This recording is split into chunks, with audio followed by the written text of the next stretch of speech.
Hey, what's going on, everybody? My name is Corey, better known as the Seaman. I want to welcome you to another edition of the Seaman's Cinema Sit Down. So last week was Veterans Day, so I want to start this video by acknowledging that and acknowledging all the men and women who serve this country on a daily basis, risking their lives to keep us safe. Thank you so much for everything that you do.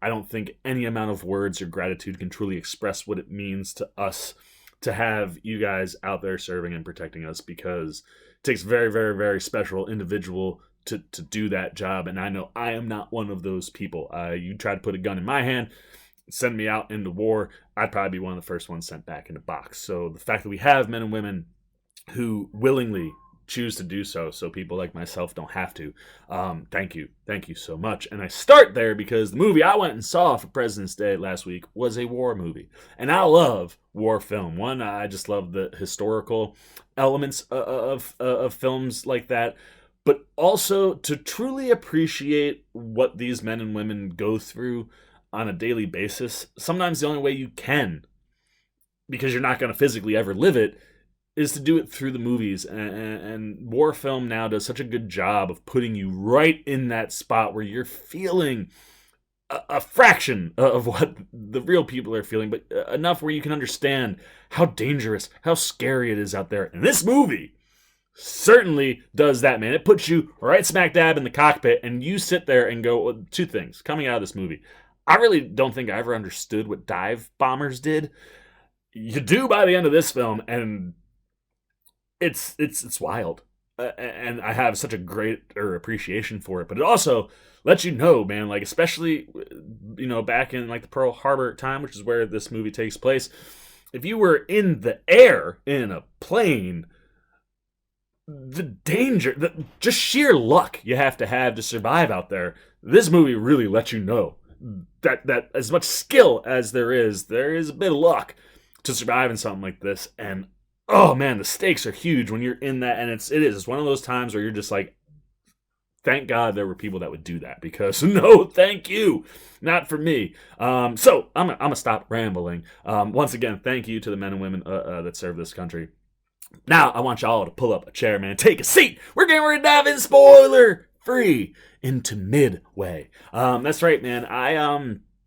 I'm a big fan of the Pearl Harbor movie that Ben Affleck did a little ways ago. So when I heard Midway was coming, I was like, ooh, nice, man. Like, that's going to like dive into the heart of where we won the Pacific. And like I said, the thing I took away first and foremost from this film was I did not understand what dive bombers were. Like, you hear dive bombers and you're like, yeah, it's a term.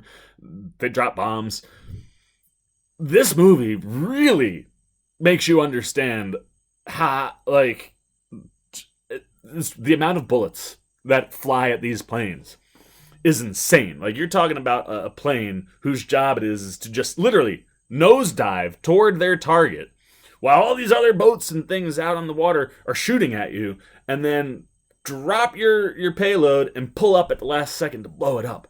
And what's even crazier is you get through all those bullets, you get to the moment where you gotta drop your bomb. If it's not pitch perfect, you miss. I can't imagine missing after flight. Like, this movie, like I said, really, the thing it does the best is really lets you be in the cockpit and understand what it was like to fly into a situation like that. The men that this movie honors, holy cow, man. Like, you have so much respect. I mean, inherently, but so much more when you see what they go through. And if there's something that this film does the best, it is the war battle stuff. The last 45 minutes or so of this movie is fan-freaking-tastic. The problem is the whole movie isn't like that. When we're not in the war battle sequences, this movie struggles. Wes Took, who wrote the film, I don't think he does a great job with his character development. Outside of Ed Skrein's Dick Best, who even there, the character development is not great. You don't really have an invested interest in any of these characters other than like, oh, I have an invested interest in Nick Jonas or Ed Skrein or Patrick Wilson or Woody Harrelson. And it's not that the actors don't become their characters. They do. It's just the writing doesn't really inject enough into it where like you're invested or you care. Ed Skrein is probably the person you care about the most. He's probably the one who gets the most character development. We get a little bit. We were able to see a little bit of his like life outside of battle. With like his wife, and you get kind of some of that, but I think my biggest problem with the script is it plays kind of like a textbook. This movie bounces around a lot, and the end of the first act going into the second act is where like Pearl Harbor's happening, and then we're setting up everything that's leading to Midway. It jumps around a lot. We're following a bunch of different groups who are not all in one place, so you're kind of bouncing around a lot, and you're getting bits and pieces of information. But I know there was more than once where I was like, "Wait, what happened? I think I missed something."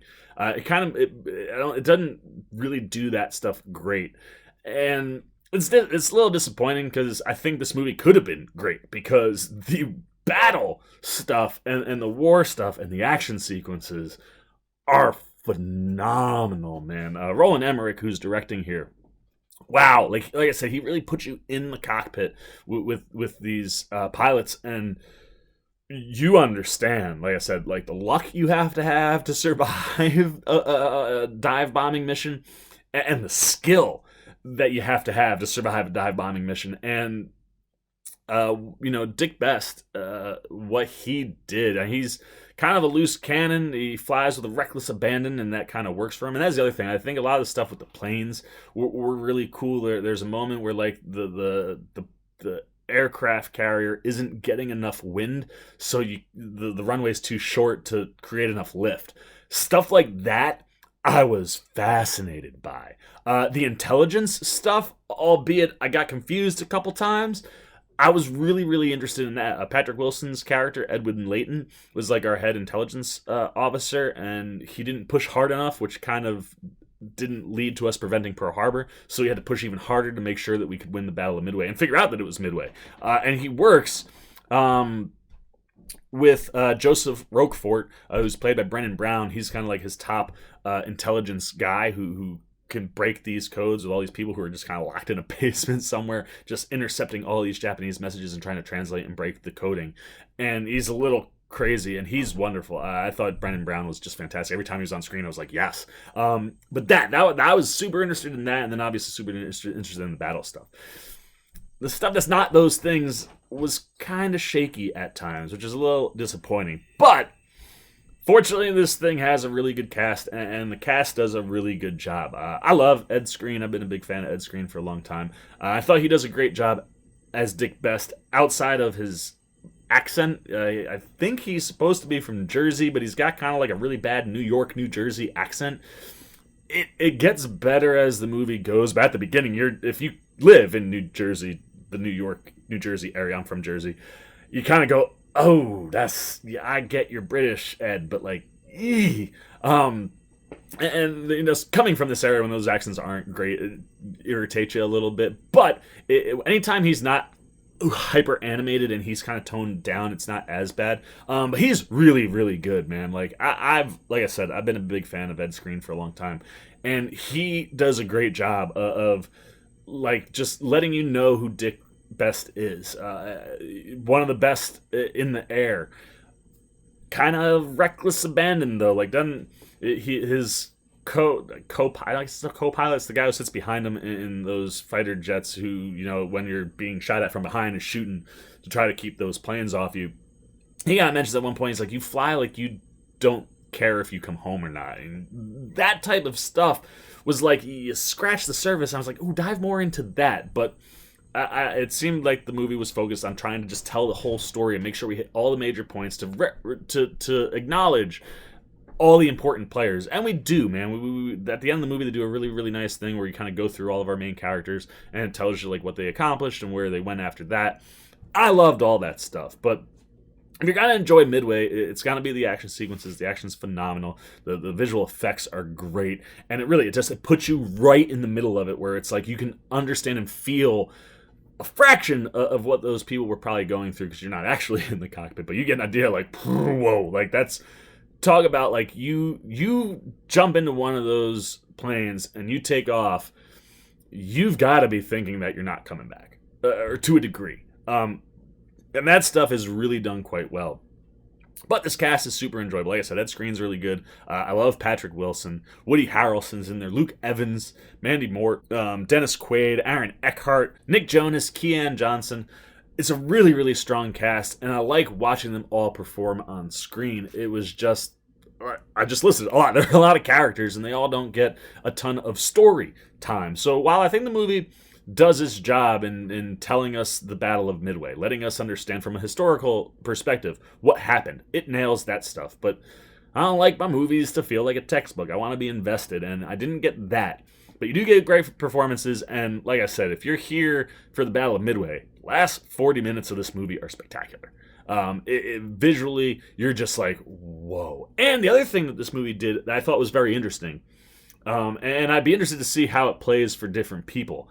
It really kind of stays neutral in telling the story of not just what happened in America, but what was going on on the Japan side. And if you were, someone who fought for Japan and you're watching this movie, they don't disrespect those people. And I think they did do a good job of paying homage and honor to them also. Yes, granted, they were our enemy, but we were their enemy, right? Like, depending on what side of the line you stand on. And I thought the movie did a really good job of playing it even and delivering both sides of the story in a way that didn't come off where it was like you understood the threat and what the Japanese were going through. And there's moments toward the end of the movie where there's like really honorable stuff that some of their, leaders and people who are in charge on the boats do, where you got a sense of what this was from both sides. And I thought that was interesting. I'd never seen a movie around Pearl Harbor kind of really take that take. And I thought that worked really well. I thought it did a good job of, just giving you all of the details and what happened and not disrespecting any one group or the other. Although the movie does certainly play like it from the American side. When you're on American soil with Americans, the way they're talking about the Japanese, you understand what they're thinking. I thought it was interesting that it did kind of stay fairly balanced for both sides and kind of just told the whole story. I appreciated that, and I loved the action sequences, but give me a little bit more character development on somebody. Like, maybe care about these characters a little more, and I think this would have been a humongous success. But overall, I thought Midway was really solid. Like I said, it tells the story, albeit gets a little jumbled in the middle. It ends so strong, and it really is effective in kind of putting you in the seat. So there you go, man. Those are all my spoiler-free thoughts on Midway. Not perfect, but I think a really, really solid war movie entry into the catalog of war film that exists. And as far as like a battle goes, like I said, I did not really appreciate or understand dive bombers.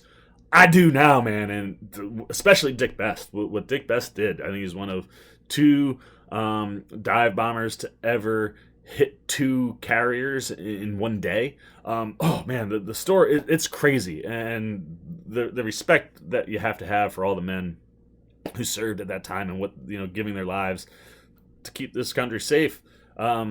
They pay honor to all those guys quite well. So I did enjoy Midway quite a bit. The question is, did you, man? Did you get out to the theater over Veterans Day week? Did you get to see Midway? What were you going and hoping for? What did you get out of it? What did you like? What did you not like? If you haven't seen Midway, is it something that's on your list? Or are you interested in seeing it? What are you looking forward to about Midway? Anything you're thinking goes down below in the comments. As always, if you enjoyed this review, please give me a thumbs up. And if you're new, you want to come hang out with the old C-Man when we talking movies? Anytime I'm talking war movies or things like that, that's your niche. Boom, man. Hit that subscribe button and hit that little bell that follows so that you not only join the Cinema Sit-Down squad, but you also get alerts every time I do a review. So if you're just here for war film, boom, you'll know when the C-Man is talking about war film, because I talk about all the film. If there's other things you like, those alerts will let you know what we're talking about. So go do yourself a favor and do me a favor and hit that subscribe and that little bell. I'll keep working on getting to the movies and cranking out content for you guys. And until next time, C-Man's Cinema Sit Down. I'm the C-Man. I'm signing off. Peace! Well, I'll be. You guys are still here. You must be looking for some more content. Well, don't worry. C-Man's got you covered, man. You got videos like this guy and this guy. And if you haven't yet, and you want to come check out all the C-Man goodies, join the Cinema Sit Down squad, man. Hit that subscribe button. And don't forget to hit the little bell down below that, too, so you can get alerts every time I make new videos.